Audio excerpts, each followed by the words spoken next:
Digo, don Matías Gómez, director del Laboratorio de Conversación Pública de la Universidad Central. Matías, ¿cómo estás? Muy buenos días. Muy buenos días, Rafa. ¿Bien y tú? Muy bien. Ayer hicimos una encuesta sobre el tema del que vamos a conversar. Este estudio que habla de las razones que tienen los jóvenes, pero también los no tan jóvenes. Así es. O mejor dicho, los jóvenes en un concepto moderno de la palabra, para no tener hijos. Mencionábamos las preocupaciones por el futuro, es decir, en un mundo como este, la independencia, la pérdida de independencia y el costo. El costo de la vida, ¿no? Por supuesto, es un argumento bien tradicional. Mira, nosotros en el Laboratorio de Conversación Pública lo que hacemos es básicamente revisar de manera sistemática diversas plataformas de redes sociales, ¿ya? Nosotros nos enfocamos Facebook, Instagram, TikTok y dejamos fuera Twitter porque Twitter es un espacio mucho más politizado y tiene mucho menos de esta conversación. Lo que nosotros pudimos identificar es que existen dos grandes tipos de argumentos que se pueden clasificar. Uno, en argumentos que son argumentos usuales, argumentos tradicionales, y ahí se insertan, por ejemplo, estos argumentos sobre el costo de la vida, ¿ya? Y del otro lado tenemos argumentos que son del tipo más novedoso, que guarda relación con todo esto que tú mencionabas, con la incerteza sobre el futuro, las libertades personales, y en ambos casos nosotros indagamos, ¿ya? Cuando observamos el problema del costo de la vida, ahí aparece el típico argumento de que, bueno, la vida está cada vez más cara, y esto es algo que le pasa a todas las generaciones, todos sentimos que la vida cada vez se pone más cara, y en ese sentido lo que está pasando es que se está utilizando ese argumento de manera recurrente. No hay plata para llevar a los niños al colegio, no hay plata para después pensar en los estudios de la educación superior, no hay plata para que los niños vayan a un buen sistema de salud, tengan unos buenos médicos, y por tanto las personas dicen, bueno, quizás me sale demasiado caro tener un hijo y mejor lo postergo, o quizás no lo tengo nunca, ¿ya? Y en eso, por ejemplo, también se empiezan a involucrar otras cosas que guardan relación con nuestro sistema de protección social, ¿ya? Las personas hacen una relación directa, digamos, entre el costo de la vida y que no existan garantías sociales sobre educación y salud, por ejemplo. Es decir, si hubiera, por ejemplo, un buen sistema de salud, si hubiera un buen sistema de educación, muchas personas dirían, quizás no es tan caro tener un hijo y por tanto sería buena idea tenerlo, ya que tengo estas cuestiones más aseguradas, ¿ya? Y en eso nosotros vemos un patrón que guarda relación con los últimos 50, 60 años y que tiene que ver con esta reducción quizás más lenta sobre la tasa de natalidad que se ha venido acrecentando en el último tiempo. Pero del otro lado tenemos estos nuevos argumentos, que yo creo que es lo interesante del estudio que lanzamos, y que por cierto lo pueden encontrar en la página del laboratorio, que es conversacionpublica.cl, y ahí lo que nosotros logramos observar es como esta idea sobre el fin del mundo, ¿ya? Acá nosotros lo describimos como una idea sobre el fatalismo y que guarda relación con problemas a nivel global. Es decir, hoy día tenemos una conciencia de que vivimos en un mundo hiper mega conectado y eso afecta incluso nuestras decisiones más individuales, como la de tener un hijo o una hija, ¿ya? Por ejemplo, hay muchas personas que conectan el problema del calentamiento global, el cambio climático, con la tenencia o la no tenencia de hijos, ¿ya? Hay un argumento que es, bueno, este mundo se va a acabar pronto, es decir, está subiendo la temperatura, tenemos cada vez temperaturas más extremas, los hielos se están derritiendo y esto pareciera que se va a acabar en 10, 15, 20 años, ¿y para qué voy a traer un niño a un mundo que se está acabando? ¿Ya? Y también, desde luego, hay un cierto grado de empatía que guarda relación con, bueno, quizás no debería traer un niño, una niña al mundo cuando van a experimentar temperaturas extremas, cuando van a tener, por ejemplo, escasez hídrica. ¿Para qué yo voy a traer una persona al mundo si las condiciones de vida no van a ser adecuadas para esta persona? Y eso cada vez está tomando más fuerza, ¿ya? Y por el otro lado, y esto también guarda relación con más o menos lo mismo, hay personas que dicen, bueno, traer otra persona al mundo impacta en la huella de carbono y por tanto no quiero seguir aportando a este cambio climático. Y eso pareciera ser un argumento que va cada vez más en alza. ¿Es un argumento informado o es una buena excusa? Lo digo porque, a ver, Matus fue... Malthus, el que predijo que la humanidad se iba a morir porque básicamente no teníamos manera de alimentarla. Okay. Y eso fue, después surgieron los fertilizantes, los pesticidas y todo, y la teoría se fue al carajo. La humanidad, y no estoy minimizando el problema del calentamiento global, pero el surgimiento de nuevas tecnologías siempre ha hecho que predicciones medio catastrofistas sean morigeradas. Insisto, no estoy disminuyendo, no estoy minimizando el problema del calentamiento global, pero me parece que en muchos casos, para muchos jóvenes, sobre todo los que quieren más independencia, esto del calentamiento global y la teoría de la catástrofe inminente es como una muy buena razón a enarbolar, que además te hace parecer cool. Claro, no, desde luego. O sea, yo creo que es un poco de ambas. Un poco en el sentido de que hay un argumento más o menos informado, hay conciencia de lo que está pasando alrededor del mundo, pero también es, digamos, un motivo que uno dice, aquí hay una buena razón para pensar en no tener hijos, y quizás no tenía tan clara mi decisión, pero esto sí me hace inclinarme a no querer tener hijos, ¿ya? Porque además esto se conecta con un segundo argumento que guarda relación con el problema de la salud mental, ¿ya? Y eso tiene consecuencias más prácticas. Es decir, muchas personas están observando que, por ejemplo, tener un hijo, tener una hija, les implica demasiado desgaste emocional, le implica o le exige demasiadas herramientas que hoy día quizás no tienen, ¿ya? Muchas personas dicen, bueno, quizás mi crianza no fue tan buena, tuve muchos problemas que hoy día tengo que estar pagando, digamos, con las horas del psicólogo, con las horas de la psicóloga, y yo no quiero que mi hijo pase por lo mismo porque no tengo las herramientas suficientes. Entonces, un argumento que funciona en una doble dirección.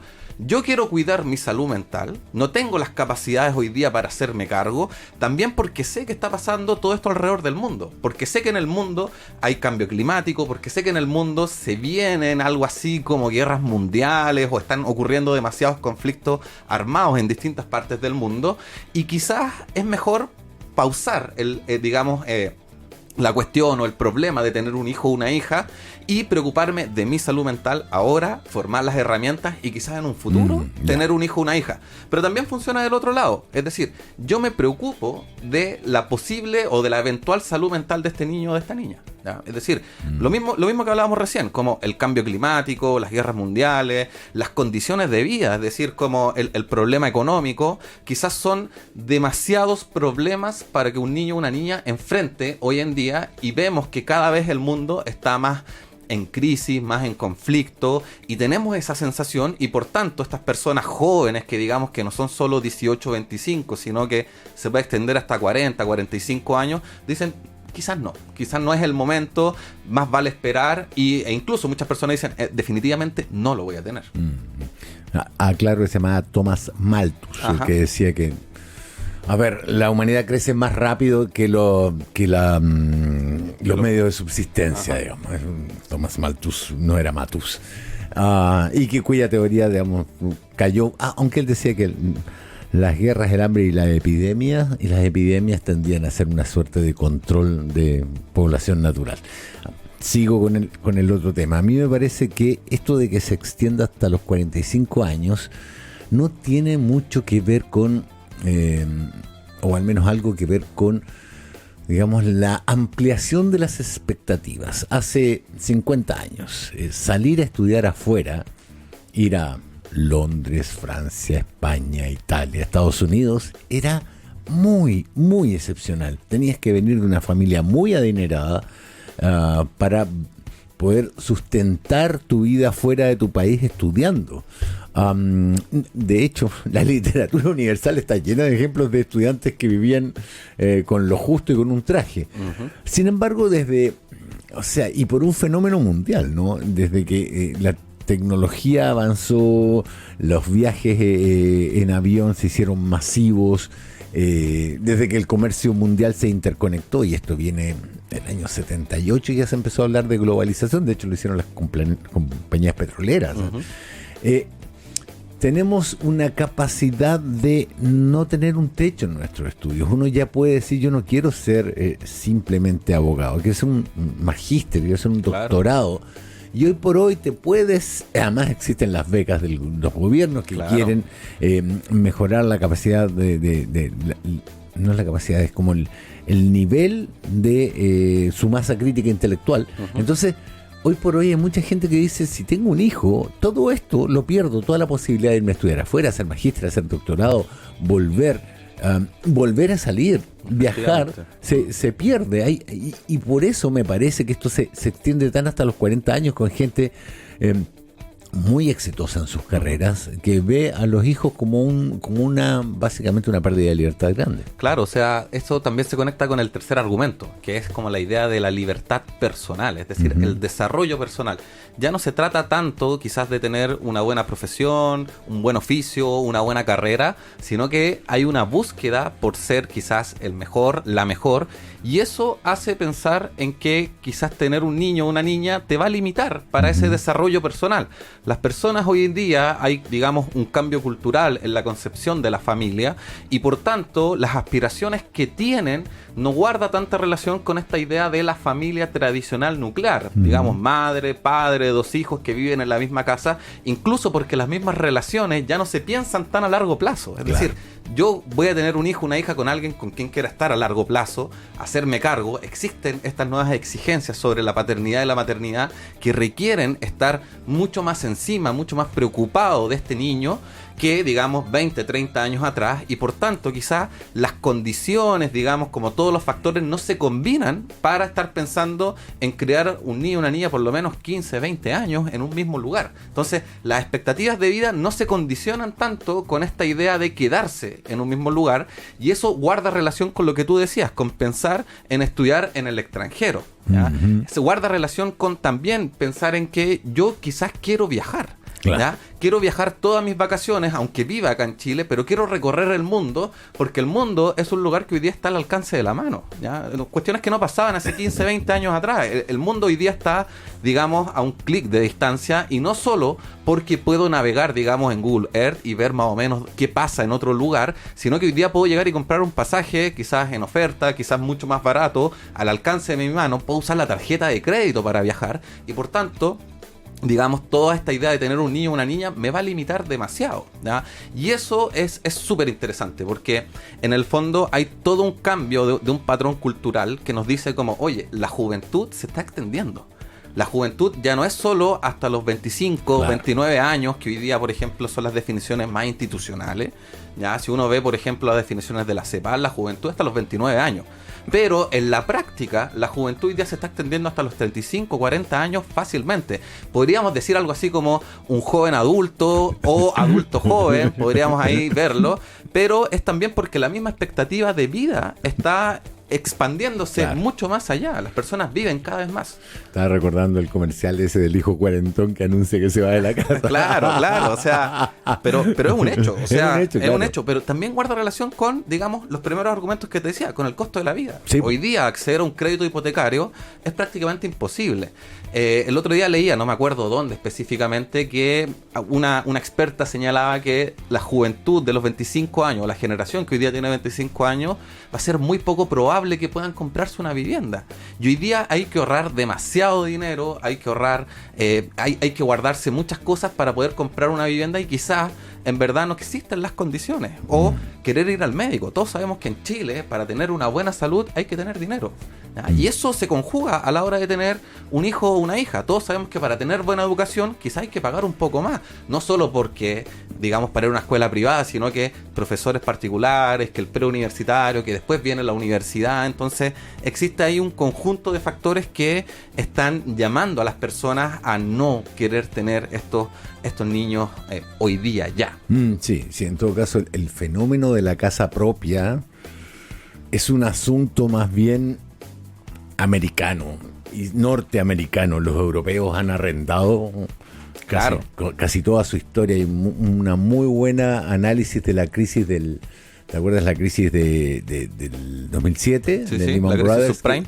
Claro, que se basa en eso, digamos, por esta gana de tener casas de los americanos y de los sudamericanos también, versus esta costumbre de los europeos de arrendar casas durante toda su vida. Y otra cosa, lo que tú me decías que me hace muchísimo sentido, es que esta generación, la generación joven de hoy, por las proyecciones que tenemos, no va a tener el mismo estándar de vida que sus padres. Es una de las primeras que va a caer en ingresos y en patrimonio respecto de la... Hasta ahora habíamos tenido siempre un ascenso. Claro. Y esta es la primera que va a tener un frenazo en eso, en el desarrollo económico, y es por eso que también una dosis de realismo dice: un hijo es caro, 2 hijos es el doble de la familia, y además con gastos asociados que son carísimos, porque al final del día, no por nada la Isabra te daban un palo en la cabeza por tener hijos, y castigaban a las mujeres hasta que fueron forzados por ley a no hacerlo, y ahora además nos van a devolver las lucas en 13 años. No, y eso, por ejemplo, nosotros además de ver esta conversación que tiene la ciudadanía, digamos, en las plataformas de redes sociales, analizamos más de 6.000 conversaciones, lo contrastamos con lo que se habla en los medios de comunicación, para ver si, digamos, hoy día la discusión pública va en la misma línea, y lo que encontramos es que justamente en la discusión pública la preocupación es por los temas económicos, particularmente por, digamos, la tasa de reemplazo en el mercado laboral. Es decir, si hoy día no están naciendo niños, ¿quién se va a hacer cargo de la mano de obra del futuro? Particularmente en nuestro país, y se conecta con otro tema que viene por fuera, que es, digamos, el fenómeno de la migración. Claro. Entonces, cuando empezamos a discutir y nos damos cuenta que hoy día en Chile las personas que son nacionales están teniendo cada vez menos niños, y tenemos una ola migratoria que al mismo tiempo empieza a tener niños, por ejemplo, para poder quedarse en el país y tener un argumento para que no los expulsen, o para poder conseguir la residencia o la nacionalidad más fácil, lo que empieza a pasar es que ahí hay un problema, un trade-off. Es decir, como las personas locales no están teniendo hijos, ¿quién se va a hacer cargo de la mano de obra del futuro? Y ahí viene de nuevo el fenómeno de la migración. Y eso nos va a perseguir durante 10, 15, 20 años más. Vamos a estar preocupados de, ok, entonces, ¿qué vamos a hacer al respecto? Digamos, si la matrícula en las escuelas primarias ya están disminuyendo, el problema de la mano de obra lo vamos a experimentar en 10, 15 años más. O sea, está a la vuelta de la esquina, ¿no? Una cuestión tan lejana, de la cual tenemos que hacernos cargo, y digamos que políticas públicas para eso hoy día en Chile están faltando. O sea, y ahí tienes por qué la selección alemana de fútbol o la francesa están llenas de apellidos africanos, porque la baja tasa de natalidad trajo inmigrantes que tuvieron hijos que hoy día son parte integrada de las sociedades. Matías Gómez, director del Laboratorio de Conversación Pública de la Universidad Central, muchas gracias. Esto se llama ¿el informe? La página. Conversacionpublica.cl. Vale, ahí lo podemos encontrar. De nuevo, muchísimas gracias, Matías, un placer.